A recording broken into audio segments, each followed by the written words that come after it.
হাসপাতালের বেডে নিজের এক্স হাজবেন্ডকে দেখে খুব অবাক হয়ে তাকিয়ে রইল চিত্রা। একজন মধ্যবয়স্ক মহিলা পাশে বসে তসবিহ পড়ছেন। 5 বছর আগে দেখা সুদর্শন সেই ছেলেটা আজ অন্তঃসার শূন্য হয়ে বিছানার সাথে লেপ্টে আছে। বিধাতার কি অসীম লীলা খেলা। বেডের দিকে এগিয়ে যেতে মনে পড়ে গেল 5 বছর আগের ঘটে যাওয়া ঘটনাসমূহ। এখনো মনের ভেতরটা দগদগে ঘা হয়ে আছে। চিত্রা আর সাজিদ একই ভার্সিটিতে পড়াশোনা করত। চিত্রা পড়াশোনার পাশাপাশি খুব ভালো গান করত। ভার্সিটির কম বেশি সবার কাছে পরিচিত মুখ। অন্যদিকে সাজিদ হাসি আড্ডায় মেতে থাকত সারাক্ষণ। পড়াশোনা থেকে শত হস্ত্র দূরে থাকত, তবে ভার্সিটির সব প্রোগ্রামে অংশগ্রহণ করত। এই জন্য সাজিদ ছিল ভার্সিটির সবার চোখের মণি। সাজিদ ছিল চিত্রার 1 বছরের সিনিয়র। অনুষ্ঠানের সুবাদে দুজন দুজনকে চিনত। একদিন চিত্রা ভার্সিটি থেকে বাসায় ফিরছিল।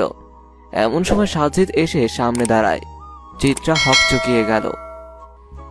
কিছু বলবেন সাজিদ ভাইয়া? সব মেয়েরা আমায় দেখে পাগল হয়ে যায়, আর তুমি ভয় পেয়ে যাও। আমার সঙ্গ পেতে সবাই উৎসুক হয়ে থাকে, আর তুমি এড়িয়ে চলো কেন জানতে পারি? চিত্রা সাজিদের কথাগুলো শুনে আরো ঘাবড়ে যায়। মনে মনে ভয় পেলেও মুখের ভঙ্গিতে সেটা লুকানোর চেষ্টা করে বলে, আপনি আমার সিনিয়র, আমরা তো ক্লাসমেট নই যে আপনার সঙ্গ পেতে চাইব। তাছাড়া আপনি আমার কোনো আত্মার আত্মীয় নন যে আপনাকে দেখে গদগদ হয়ে যাব। বাহ, এই প্রথম কোনো মেয়ের মুখে এমন কথা শুনলাম। আমার বন্ধুরা তবে ঠিকই বলেছে, তুমি আসলেই। আপনার বন্ধুরা কি বলেছে আর কি বলবে সেটা জানার কোনো আগ্রহ বা ইচ্ছে কোনোটি আমার নেই। দয়া করে আমায় যেতে দিন। যেতে তো দেবই, শুধু একটা কথা জানার ছিল। কি কথা? কাল তুমি নবীন বরণে গান গাইবে তো? নাম তো দিয়েছি, বাকিটা উপরওয়ালার ইচ্ছা। কথাটা বলে চিত্রা চলে গেল। সাজিদের বন্ধুরা এসে সাজিদকে সান্ত্বনা দিতে লাগলো। পরের দিন নবীন বরণ। চিত্রা ভার্সিটিতে আসতে রানী বলল, ওয়াও চিত্রা, তোকে এই নীল শাড়িতে অপূর্ব লাগছে। ধ্যাত, সব সময় তোর ফাইজলামি। রানী ঠিকই বলেছে, অনেক সুন্দর লাগছে। জয়ী তার কথা শুনে চিত্রার কেমন একটা অস্বস্তি হতে লাগলো। মনে মনে বলল, শাড়িটা না পরে অন্য ড্রেস পরা উচিত ছিল। ধীরে ধীরে সবাই ভার্সিটিতে পৌঁছে গেল। যেহেতু নবীন বরণ, তাই অনেক মানুষ এসেছে। চিত্রাকে স্টেজে গান করার জন্য ডাকা হচ্ছে। চিত্রা এত মানুষ দেখে একটু ভয় পাচ্ছিল, যদি গানটা ভালো না হয়। এসব ভাবতে ভাবতে স্টেজে উঠল, গান গাওয়া শুরু করলো। আমাদের চিত্রা কি ভালো গায়, তাই না? রে রানী, সত্যি অসাধারণ গায়। চিত্রা গান শেষ করে স্টেজ থেকে নামতেই সাজিদ সামনে এসে বলল, নেক্সট টাইম আর কখনো শাড়ি পরবে না। আমি চাই না আমার জিনিস পাবলিক দেখুক। সাজিদের কথায় চিত্রা লজ্জা পেল। দৌড়ে রানী আর জয়িতার কাছে চলে এলো। কি রে সাজিদ ভাই, কি বলছিল তোকে? কই, তেমন কিছু না। চিত্রা তার বান্ধবীদের সাথে আড্ডা দিতে লাগলো। খানিক বাদে একটা ছেলে এসে চিত্রার হাতে একটা চিরকুট ধরিয়ে দিল। চিত্রা সবার আড়ালে চিরকুটটা পড়ল। শোন, তোরা একটু বস, আমি এক্ষুনি আসছি। চিত্রা পুকুর পাড়ে চলে গেল। গিয়ে দেখে খুব একটা কেউ নেই। সাজিদ দূরে আকাশের দিকে মুখ করে দাঁড়িয়ে আছে। চিত্রা এসে বলল, কেন ডেকেছেন? তোমার সাথে আমার জরুরি কথা আছে। আপনি সিনিয়র ভাইয়া, আশা করি এমন কিছু বলবেন না যাতে আপনার দিকে তাকালে ঘৃণায় আমার মুখ ফিরিয়ে নিতে হয়। মিস চিত্রা, তাই আশা কড়াকড়ি বাদ দাও। শোনো মেয়ে, আমি তোমায় ভালোবাসি, আর তোমাকেই চাই। আমি কবি সাহিত্যিক নই, তোমায় কবিতা লিখে ইমপ্রেস করার মতো যোগ্যতা নেই। আমার তোমাকেই চাই। সাজিদের মুখে ভালোবাসার কথা শুনে চিত্রা নিজেকে কন্ট্রোল করতে পারে না। ঠাস করে একটা চর মেরে দিল। আশেপাশে সবাই তাকিয়ে দেখছে তাদের। আর কখনো যেন এমন কথা আর না শুনি, এর ফল কিন্তু ভালো হবে না। চিত্রা চলে গেল। সাজিদ কিছু না বলে এক দৃষ্টিতে আকাশের দিকে তাকিয়ে বিড়বিড় করে কি যেন বলতে লাগলো। সেদিনের পর সাজিদকে ভার্সিটিতে দেখা যায়নি। কেটে গেছে কয়েক মাস। এরই মধ্যে চিত্রার সাগর নামে একটা ছেলের সাথে পরিচয় হয়। পরিচয় থেকে বন্ধুত্ব। বন্ধুত্বটা একসময় গিয়ে প্রণয়ে পরিণত হয়। সবসময় তাদের একসাথে দেখা যেত। সাগরও টুকটাক গান করত। হঠাৎ একদিন চিত্রা কাউকে কিছু না জানিয়ে সাগরকে বিয়ে করে ফেলে। চিত্রার মা নেই, বিয়েতে তার বাবার খুব আপত্তি ছিল। তিনি কিছুতেই সাগরকে মেনে নেবেন না। বিয়ের পর চিত্রার সাথে সমস্ত সম্পর্ক ছিন্ন করে ফেলেন। বিয়ের প্রথম কয়েক মাস খুব ভালোভাবেই কাটে। ধীরে ধীরে সাগরের আসল চেহারা বেরিয়ে আসতে লাগলো। সাগর কোনো কাজকর্ম করতে চাইতো না। চিত্রার কাছে নেশার টাকা চাইতো। গান করে যে কটা টাকা পেত সব সাগর জোর করে নিয়ে যেত। আর টাকা দিতে না পারলে চিত্রাকে মারধর করা শুরু করত। সাগরের অত্যাচারের মাত্রা বেড়ে যাচ্ছে। চিত্রার সহ্য শক্তি হারিয়ে ফেলছে। এভাবে চলতে থাকলে চিত্রা শেষ হয়ে যাবে, মনে মনে ঠিক করলো। তিলে তিলে শেষ হওয়ার চেয়ে ভালো একেবারে শেষ হয়ে যাওয়া। একদিন রাতে সে ঠিক করলো সাগরের সাথে আর থাকবে না। সে নিজেকে শেষ করে দেবে। রাত হওয়ার অপেক্ষা করছিল। সাগর নেশা করে এসে অঘরে ঘুমোচ্ছে, কোনো হুঁশ নেই। চিত্রা সুযোগ বুঝে বাড়ি থেকে বের হয়ে যায়। কিছু দূর যাওয়ার পর সে একটা নদী দেখতে পায়। সাত পাঁচ না ভেবে নদীতে ঝাঁপ দেবে এমন সময় বাচ্চার কান্না শুনতে পায়। এদিক ওদিক খুঁজতে লাগলো, কিন্তু কাউকে দেখতে পায় না। দ্বিতীয়বার ঝাঁপ দিতে গিয়েও একই ঘটনা ঘটল। চিত্রার বুকের ভেতরটায় ভয় জমতে শুরু করলো। নিজেকে সামলে ঝাঁপ দিতে যাবে এমন সময় কেউ এসে তাকে বাঁচিয়ে নেয়। অন্ধকারের একটা আবছায় অবয়বটা দেখতে পেয়ে চিত্রা জ্ঞান হারিয়ে ফেলে। জ্ঞান ফিরতেই দেখে সে এক রাজকীয় খাটে শুয়ে আছে। পাশে একজন অল্প বয়সী মেয়ে দাঁড়িয়ে। ম্যাম, আপনি ঠিক আছেন? আপনার জন্য একটা গুড নিউজ আছে। সেটা অবশ্য স্যার বলবে।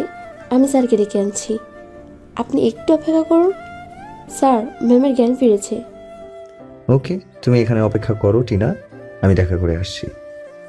চিত্রা শুয়ে শুয়ে গতকালকের ঘটনার কথা ভাবছে। কে বাঁচিয়েছে আমায়? আমি তো বাচ্চাদের কান্না শুনতে পাচ্ছিলাম, কিন্তু কেন শুনতে পাচ্ছিলাম? এসব ভাবতে ভাবতে চিত্রা আবারও ঘুমিয়ে পড়ে। ঘন্টা দুয়েক পর ঘুম ভেঙে দেখে কেউ একজন আকাশের দিকে মুখ করে দাঁড়িয়ে আছে। দাঁড়ানোর ভঙ্গিটা চিত্রার খুব চেনা, কিন্তু এটা তো সম্ভব নয়। নিজেকে ধাতস্থ করে বলল, শুনছেন? আকাশের দিকে তাকিয়ে থাকা ব্যক্তিটি ঘাড় ঘুরিয়ে চিত্রার দিকে তাকালো। চিত্রা অস্পষ্ট কণ্ঠে বলল, সাজিদ ভাইয়া, আপনি এখানে? কেন, এত অবাক হওয়ার কি আছে? না মানে, এত আমতা আমতা করতে হবে না। মিস টিনা, এদিকে আসুন। জি স্যার, বলুন। ম্যামকে খাবারটা খাইয়ে দিন। আর শুনুন, ওনার যেন কোনো অযত্ন না হয়। স্যার, আপনি? আমার একটা দরকারি কাজ আছে। আর হ্যাঁ, তোমাকে বলছি, মেয়ে, এতদিন নিজে যা খুশি করেছো, এবার নিজের ইচ্ছা মতো খেয়াল খুশি মতো না চলে বাচ্চাটার কথা ভাবতে শেখো। থমথমে গলায় কথাগুলো বলে সাজিদ বাইরে চলে গেল। বাচ্চার কথা শুনে চিত্রার একদিকে খুব আনন্দ হচ্ছে, অন্যদিকে খুব কান্না পাচ্ছে। এ কেমন নিয়তি তার। টিনা কাছে এসে জিজ্ঞেস করলো, ম্যাম, আপনার মন খারাপ কেন? কই না তো। খাবারটা খেয়ে নিন। এখন আপনার সময় মতো খাবার খেতে হবে। আপনি রেখে যান, আমি পরে খেয়ে নেব। ঠিক আছে, আমি পাশের রুমে আছি, প্রয়োজন হলে এই বেলটা বাজাবেন, আমি সঙ্গে সঙ্গে চলে আসব। টিনা চলে গেল। চিত্রা সাগরের কথা ভাবছে। মা হওয়া প্রতিটা মেয়ের জন্য আল্লাহর বিশেষ রহমত স্বরূপ। ওই জন্যই কাল আমি বাচ্চার কান্না শুনতে পাচ্ছিলাম। একটা ছোট্ট প্রাণ আমার ভেতরে তিল তিল করে বেড়ে উঠছে। আচ্ছা, বাচ্চার কথা শুনলে কি সাগর আগের মতো ভালো হয়ে যাবে, নাকি পরিবর্তন হবে না? তুই খুব অভাগী রে সোনা, জন্মের আগেই পিতৃহীন হয়ে গেলি। সোনা, তুই কোনো চিন্তা করিস না, মামা তোকে সব সময় ভালো রাখবে, কখনো কোনো কষ্ট পেতে দেবে না। বেশ কিছুক্ষণ পর টিনা এসে বলল,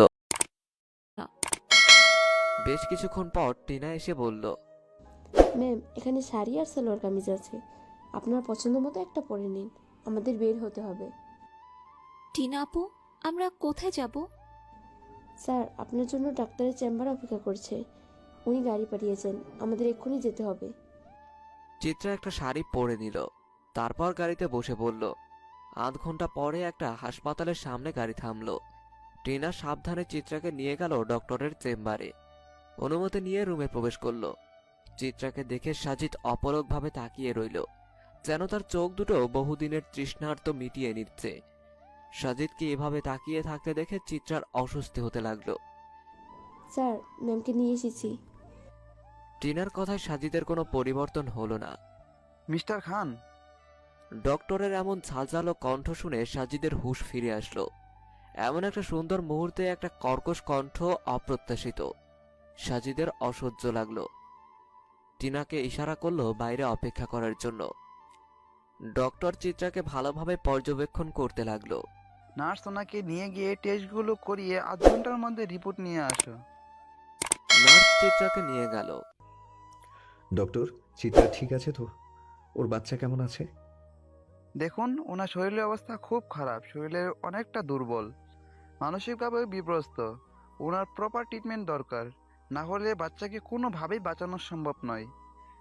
ওষুধ শুধু ওনার শারীরিক অবস্থায় উন্নতি করতে পারবে, কিন্তু মানসিক সুস্থতা আপনাকে করতে হবে। উনি যেন সবসময় হাসি খুশিতে থাকে, তার খেয়াল রাখতে হবে। আচ্ছা, আপনি তো ওনার হাজব্যান্ড, আপনাকে আমি যতটুকু চিনি ওনার তো এই অবস্থা হওয়ার কথা নয়। আপনি ভুল ভাবছেন ডক্টর, উনি আমার হাজবেন্ড নয়। চিত্রার গলার আওয়াজ শুনে সাজিদ নড়ে চড়ে বসলো। সাজিদের দিকে একবার তাকিয়ে চিত্রা আবার বলা শুরু করলো। ডক্টর, উনি আমার কেউ নন, তাই আমার শরীরের অবস্থা সম্পর্কে ওনাকে বলে শুধু শুধু বিভ্রান্ত করছেন। আপনি যা বলার আমায় বলুন, আমি সবটা মেনে চলার চেষ্টা করব। উনি তো এতক্ষণ ধৈর্য ধরে কথাগুলো শুনছিলেন। আচ্ছা, যাই হোক, আপনার অভিভাবক কাউকে ডাকুন। দেখুন, আপনি তো পেশেন্ট, তাই আপনাকে সব কথাগুলো বলতে আমি বাধ্য হলেও এই ব্যাপারগুলো আপনার হাজব্যান্ড বা ফ্যামিলির জন্য কাউকে বলা উচিত, কারণ আপনি আপনার দেখাশোনা ঠিকভাবে করতে পারবেন না। আপনি বলুন, আমার কেউ নেই, আমি একাই, তাই নিজের খেয়াল নিজেকেই রাখতে হবে। চিত্রার কথাগুলো শুনে সাজিদের প্রচুর রাগ হতে লাগলো। মনে মনে চিত্রাকে খুব বকা দিচ্ছিল। নিজেকে সামলাতে না পেরে বলল, আচ্ছা ডক্টর, ওনাকে এখানে আর কোনো প্রয়োজন আছে? না মিস্টার সাজিদ, রিপোর্ট আসলে সে অনুযায়ী ওষুধ দেওয়া হবে, আর প্রত্যেক মাসে একবার করে চেক আপে আসতে হবে। That's it. Okay, thank you so much. Miss Tina, একবার এদিকে আসুন তো। টিনা ভেতরে আসতে সাজিদ বলল, মিস টিনা, ওনাকে নিয়ে আমার গাড়িতে অপেক্ষা করুন, আমি এক্ষুনি আসছি। সাজিদ চলে যেতে বলায় চিত্রার বেশ রাগ হয়। দাঁত কিরমির করে কি যেন বলতে লাগলে। সাজিদ চিত্রার দিকে তাকিয়ে দেখে চিত্রা বিড়বিড় করছে। এমনভাবে দাঁত কামড়ে ধরলে দাঁত পড়ে যাবে। বয়স তো এখনো কম, এই কম বয়সে দাদি নানি হওয়ার এত ইচ্ছে? আচ্ছা। সাজিদের আকাশে ছুড়ে দেয়া কথাটা চিত্রা বুঝতে পেরে টিনার সাথে চলে গেল। সাজিদ ডক্টরের কাছ থেকে সব জেনে নিল। ঔষধপত্র নিয়ে 8 ঘন্টা পরে গাড়িতে ফিরে এলো। গাড়িতে বসে ড্রাইভারকে গাড়ি চালাতে বলল। ড্রাইভার গাড়ি চালানো শুরু করলো। ঘুম ভেঙে চিত্রাকে খুঁজতে লাগলো সাগর। তার প্রচন্ড নেশার টান উঠেছে। পুরো ঘর তছতছ করে ফেলছে টাকা খুঁজতে গিয়ে, কিন্তু কোথাও একটা আধুলের ছিটে ফোটাও পর্যন্ত নেই। তার প্রচন্ড কষ্ট হচ্ছে। এক্ষুনি নেশা করতে হবে, নইলে যে সে শেষ হয়ে যাবে। ঘরের একটা কোনায় চিত্রার হারমোনিয়ামটা দেখতে পায়। মাথার মধ্যে দুষ্টু বুদ্ধি ঢেউ খেলে যায়। একটা শয়তানি হাসি দিয়ে বলে, হারমোনিয়ামটা বিক্রি করে অনেকখানি টাকা পাওয়া যাবে। মোটামুটি 3-4 দিনের জন্য নিশ্চিন্ত মনে থাকবো। তারপর আমার চিতা বেবির থেকে আবার টাকা নেওয়া শুরু করব। একটা কাপড়ের টুকরো নিয়ে এসে হারমোনিয়ামটাকে ভালোভাবে পরিষ্কার করে ব্যাগে ঢুকিয়ে বেরিয়ে পড়ে। ড্রাইভার সাহেব, সামনে একটু ব্রেক করেন, আমি নামবো। মিস টিনা, আপনি চিত্রাকে নিয়ে বাড়ি যান। দুইজনে ফ্রেশ হয়ে খেয়ে রেস্ট নিন, আর ওনার একটু খেয়াল রাখবেন। জি স্যার, অবশ্যই। সাজিদ গাড়ি থেকে নেমে কাকে যেন কল করলো। হ্যালো, আমি এক্ষুনি আসছি। মিনিট 5 অপেক্ষার পর একটা গাড়ি এসে সাজিদের সামনে দাঁড়ায়। সাজিদ মানিব্যাগ থেকে কিছু টাকা বের করে বলে, ড্রাইভার সাহেব, এই নিন, আপনি একটা ট্যাক্সি নিয়ে চলে যান। সাজিদ গাড়ি নিয়ে চলে গেল। গাড়ি চালাতে চালাতে কাল থেকে ঘটে যাওয়া ঘটনা নিয়ে ভাবছে। জীবনে চলার পথে কত শত মানুষের সাথে দেখা হয়, কত ঘটনা ঘটে। কিছু ঘটনা মনের মধ্যে দাগ কেটে যায়। চিত্রা তাকে অপমান করার পর আর কখনো সে চিত্রার সামনে গিয়ে দাঁড়ায়নি, কিন্তু চিত্রার খোঁজ খবর নিতে কখনো কার্পণ্য করেনি। গতকাল চিত্রার কথা খুব মনে পড়ছিল, তাই কাজ শেষ করে নদীর পাড়ে আসছিল। মন খারাপ থাকলে সবসময় এই জায়গায় এসে বসে থাকে। গাড়ি থেকে নামতেই দেখে দূরে একটা মেয়ে নদীর দিকে ছুটে যাচ্ছে। মেয়েটার ভাবগতিক সুবিধার লাগছিল না, তাই দৌড়ে গিয়ে মেয়েটাকে ধরল, কিন্তু ততক্ষণে মেয়েটা অজ্ঞান হয়ে গেছে। ফোনের ফ্ল্যাশ অন করে দেখে এ তো তার সেই স্বপ্নকুমারী, যাকে এত সাধনা করেও পায়নি, তাকে এই অবস্থায় দেখবে ভাবতে পারেনি। তাড়াহুড়ো করে গাড়িতে তুলে বাসায় নিয়ে গেল। ফোনের রিংটোনে সাজিদের ভাবনার রেশ কাটল। নাম্বার দেখে আর রিসিভ করলো না। একটু পর ট্রাফিক জ্যাম পড়ল। আধ ঘন্টা ধরে বসে আছে। আজকাল জ্যামের কারণে রাস্তার গাড়ি চালানো অসহ্যকর। চোখে মুখে বিরক্তির ছাপ স্পষ্ট হয়ে ফুটে উঠেছে। গাড়ির জানালা নামিয়ে বাইরে তাকাতেই দেখে ফোনের রিংটোনে সাজিদের ভাবনার রেশ কাটল। নাম্বার দেখার পর রিসিভ করতে ইচ্ছে করল না, যেন এক প্রকার এড়িয়ে গেল। একটু পরে ট্রাফিক সিগন্যাল কাটিয়ে কিছু দূর এগোতেই ট্রাফিক জ্যাম। আধ ঘন্টা ধরে বসে আছে, কিন্তু কোনো পরিবর্তন নেই। গাড়িগুলো নির্বিকারভাবে আটকে আছে। কেউ কেউ অসহ্য হয়ে হর্ন বাজিয়ে যাচ্ছে। আজকাল জ্যামের কারণে রাস্তার গাড়ি চালানো সবচেয়ে ধৈর্যের কাজ। সাজিদের চোখে মুখে বিরক্তির ছাপ স্পষ্ট হয়ে ফুটে উঠেছে। গাড়ির কাঁচ নামিয়ে বাইরে তাকাতেই দূর থেকে একটা পরিচিত মুখ দেখতে পায়। পরিচিত মুখের ব্যক্তিটিকে গাড়ির দিকে এগিয়ে আসতেই সাজিদ অন্যদিকে মুখ ঘুরিয়ে নেয়। নিজেকে আড়াল করে সেই ব্যক্তিটিকে দেখতে থাকে। ব্যক্তিটি আর কেউ নয়, চিত্রার স্বামী সাগর। কাঁধে একটা ব্যাগ নিয়ে তাড়াহুড়ো করে একটা দোকানের দিকে যাচ্ছিল। সাজিদ গাড়ি থেকে নেমে সাগরের পিছু নিল। কিঞ্চিত দূরত্ব বজায় রেখে সে সাগরকে অনুসরণ করতে লাগলো। কিছুক্ষণ বাদে সাগর দোকান থেকে বের হয়ে উল্টো দিকে হাঁটা দিল। সাজিদ দেরি না করে ওই দোকানে গেল। দোকানে ঢুকতেই একটা মাঝবয়সী লোক এসে বলল, কি লাগবো কন?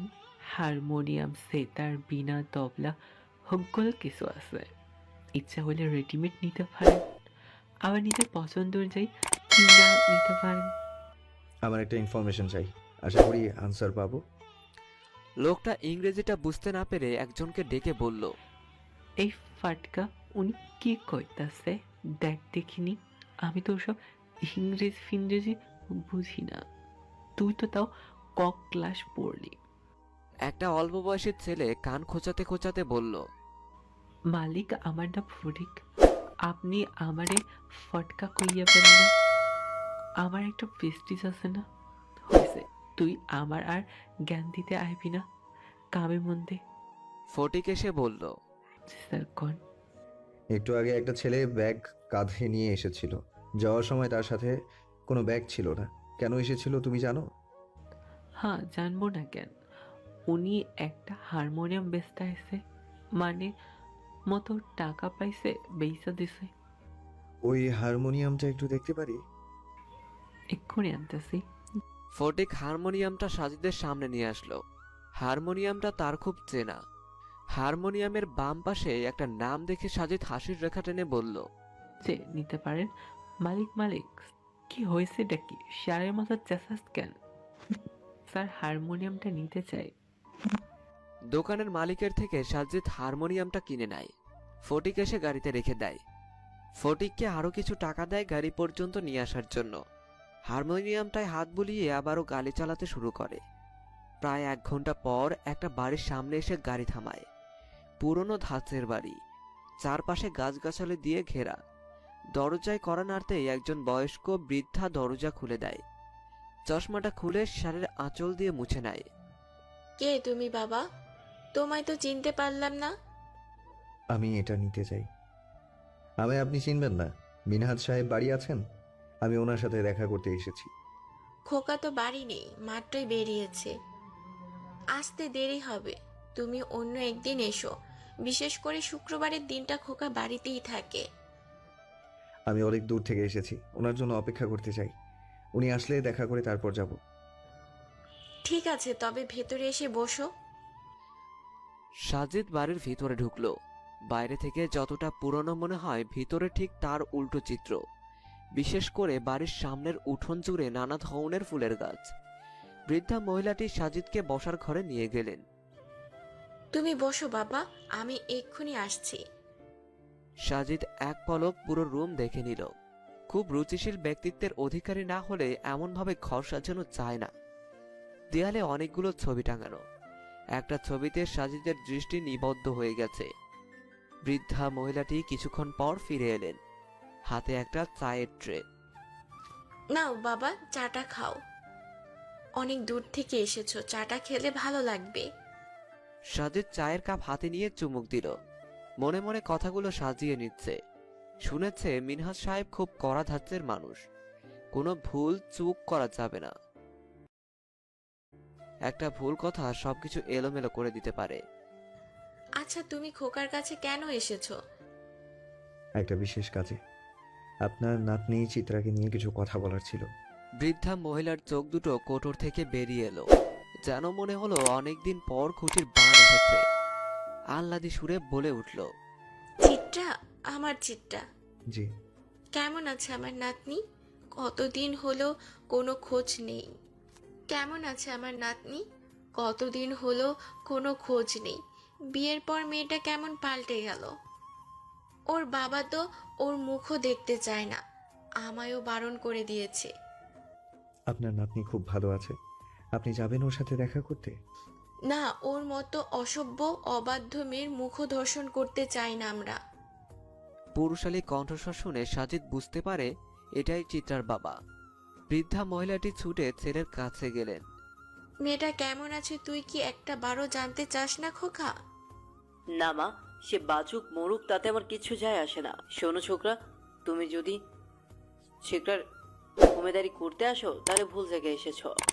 মেহমান হয়ে এসেছো, খাওয়া দাওয়া করে রেস্ট নিয়ে বাড়ি চলে যাও। অন্য কারো হয়ে সালিশি করতে আসলে সেটা ভালো হবে না। মিনহাজ সাহেবের কথা শুনে মনে হলো অনেক অভিমান জমা হয়েছে। পুরুষ সহজে কাঁদে না, কষ্টগুলো বুকের ভেতরে জমিয়ে জমিয়ে নিজেকে পাথরের মতো শক্ত আবরণে ঢেকে ফেলে। আঙ্কেল, আমি শুধু 2 মিনিট চিত্রা সম্পর্কে বলবো। আমার 2 মিনিট কথা শুনে আপনার যদি মনে হয় আমি ভুল, তবে আমি সেই মুহূর্তে চলে যাব, আর কখনো চিত্রা সম্পর্কে কোনো কথা নিয়ে আপনার সামনে দাঁড়াবো না। মিনহাজ সাহেব বেশ কিছুক্ষণ ভাবলেন। সোফায় বসে সাজিদকে কথা বলার জন্য ইশারা করলেন। সাজিদ নিজের মনের মধ্যে থাকা কথাগুলো শেষবারের মতো ঝালিয়ে নিল। আঙ্কেল, আমরা সবাই জীবনে ছোট বড় অসংখ্য জানা অজানা ভুল করে ফেলি। কিছু ভুল থেকে আমরা শিক্ষা নিয়ে পরবর্তীতে সেগুলো শুধরে নেওয়ার চেষ্টা করি। তাতে আপনারা বড়রা আমাদের পাশে থেকে সাহায্য করেন। আমি মানছি চিত্রা নিজের জীবনে সবচেয়ে বড় একটা ভুল করেছে। আপনিও বাবা হয়ে সেই ভুল করার থেকে আটকাতে পারেননি বলে আপনার আক্ষেপের শেষ নেই।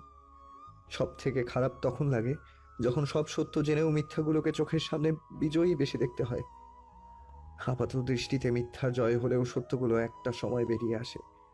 আপনার মেয়ে চিত্রা সে সত্যের সন্ধান পেয়েছে। সে সত্যি এতটাই ভয়ানক ছিল যে সে নিজেকে ঠিক রাখতে না পেরে আত্মহত্যার চেষ্টা চালায়। মেয়ের এমন করুণ পরিণতির কথা শুনে মিনহাজ সাহেব অস্থির অস্থির করতে লাগলো। একমাত্র মেয়েকে দেখার তৃষ্ণা যেন বহুগুণ বেড়ে গেল। আঙ্কেল, আমার যা বলার বলেছি, আমি এবার আসি। সাজিদ বসার ঘর থেকে বেরিয়ে আসলো। উঠোন পেরিয়ে গেটের কাছাকাছি চলে আসতেই পেছন থেকে মিনহাজ সাহেবের ডাক শুনতে পেল। দাঁড়াও। সাজিদ পা চালানো বন্ধ করে দিল। আমার মেয়ের সাথে দেখা করতে চাই, নিয়ে চলো আমায়। নিয়ে যাব, তবে এখন নয়। আমি শুধু আপনাদের চিত্রার ব্যাপারটা জানাতে এসেছি। আপনারা ওকে বুঝতে পেরেছেন তাতেই অনেক। আঙ্কেল, আপনার কাছে আমার একটা অনুরোধ ছিল। কি অনুরোধ? আমি না বলা পর্যন্ত আপনারা চিত্রার সাথে দেখা করবেন না। এ হতে পারে না। আমার মেয়ের এই অবস্থায় আমি বাবা হয়ে দূরে থাকি কি করে? এ তোমার অন্যায় আবদার। তাছাড়া আমি তো অক্ষম পিতা নই। নিজের মেয়েকে খাওয়ানোর সামর্থ্য আমার আছে। সারা জীবন যা কিছু অর্জন করেছি সব মেয়ের জন্যই। ও তোমার কাছে কেন থাকবে? তুমি ওকে বাঁচিয়েছ, তার জন্য সারা জীবন তোমার কাছে কৃতজ্ঞ থাকব। আমার মেয়ে আমার কাছেই থাকবে, আমি অন্য কোথাও রাখবো না। আঙ্কেল, আপনাদের দেখলে তার নিজের প্রতি ঘৃণা বাড়বে, আত্মগ্লানিতে ভুগবে। ওর শরীরের যা অবস্থা, এখন ওকে সবসময় হাসি খুশি থাকতে হবে। আপনার মেয়ে আপনার কাছেই থাকবে, শুধু কটা দিন যাক। আমি এসে চিত্রাকে দিয়ে যাব, প্রমিস করছি। মিনহাজ সাহেব সাজিদের কথা মানতেই চাইছে না। সাজিদ অনেক বুঝিয়ে রাজি করালো। উনি কণ্ঠস্বর ছোট করে বললেন, ঠিক আছে, আমি তবে দূর থেকে একবার আমার মেয়েকে দেখব। তুমি ওকে বাঁচিয়েছো, তাই তোমার কথা রাখলাম, কিন্তু বেশি দিন আমার মেয়েকে দূরে রাখতে পারবো না। ঠিক আছে আঙ্কেল, আমি আপনাকে কাল এসে নিয়ে যাব। মিনহাজের সাথে কথা বলা শেষ করে সামনের দিকে পা বাড়াবে এমন সময় টিনার কল। হ্যালো স্যার, ম্যামকে খুঁজে পাচ্ছি না। টেবিলে একটা চিরকুট রেখে কোথায় যেন চলে গেছে। চিরকুটে কি লেখা? আপনি চিন্তা করবেন না, আমি জানি সে কোথায় গেছে। আমি চিত্রাকে নিয়ে ফিরবো। গাড়ির স্পিড বাড়িয়ে চালানো শুরু করলো। আচ্ছা, মেয়েরা এমন কেন? যারা তাদের কষ্ট দেয়, যন্ত্রণার অনলে একটু একটু করে মেরে ফেলে, তাদের কাছেই বারবার ছুটে যায়। ভালোবাসা কি তবে নির্লজ্জ বেহায়া? যে অবহেলা করে তাকে মনটা ভালোবেসে যায়। চিত্রা সাজিদের বাড়ি থেকে বেরিয়ে একটা রিক্সা ভাড়া করলো। রিক্সায় উঠে হুড তুলে দিল।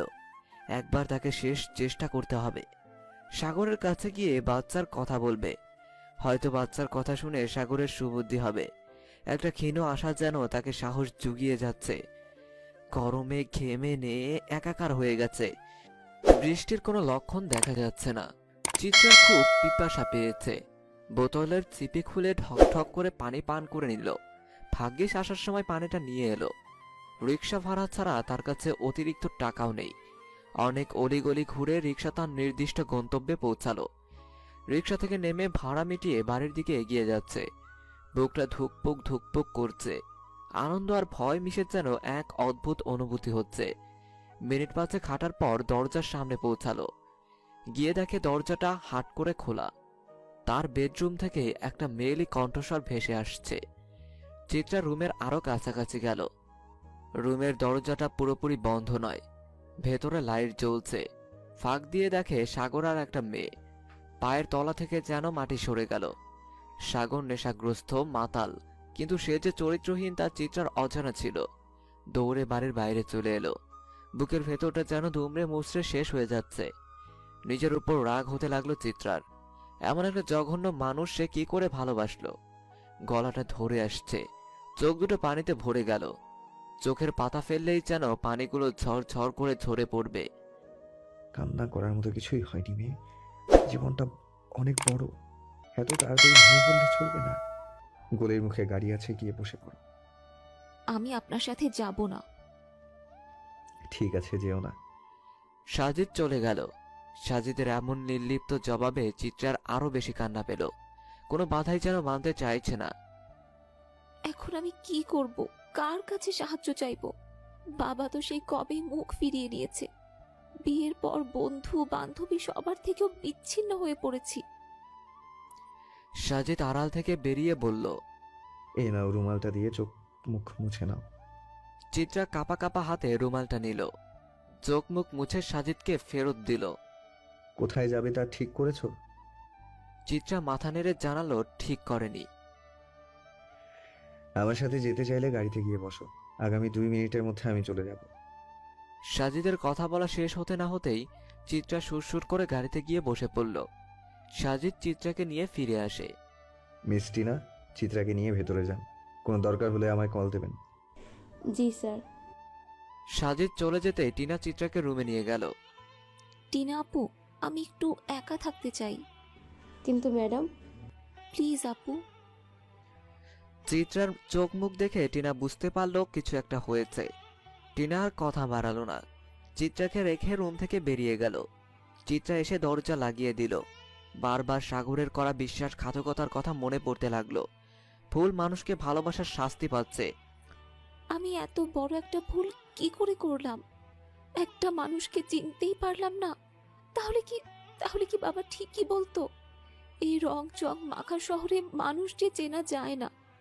কোনটা মুখ আর কোনটা মুখোশ তা জানা খুব কঠিন।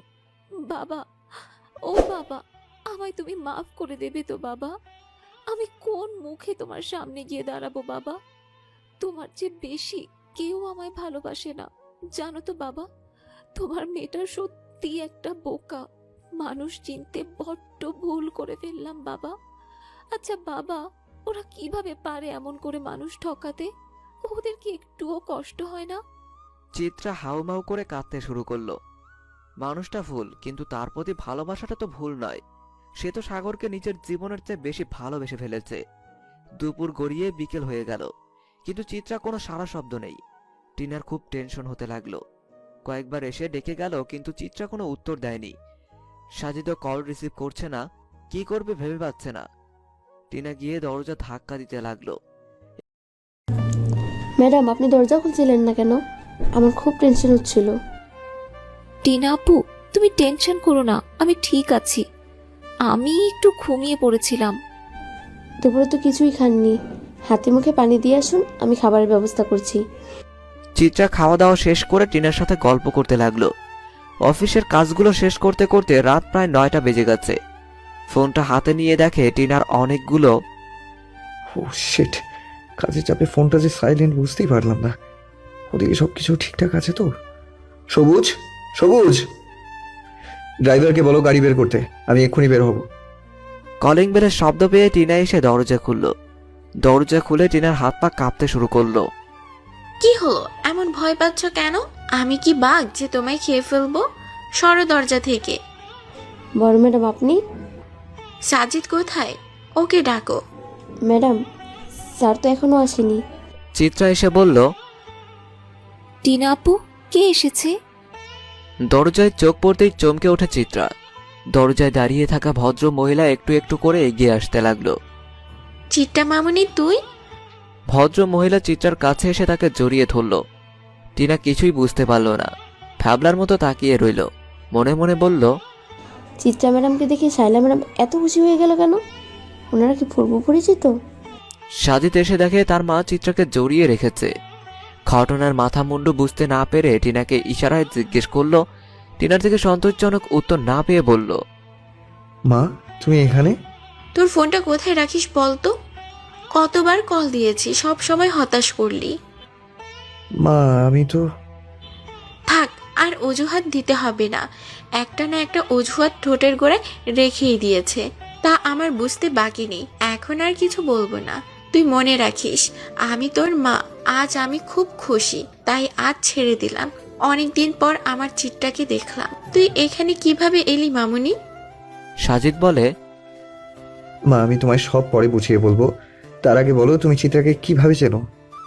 চিত্রাকে শুধু আমি না, তুইও চিনতিস। অনেক বছর আগের কথা, তাই হয়তো তোর মনে নেই। চিত্রা হচ্ছে আমার ছোটবেলার বান্ধবী চমকির মেয়ে।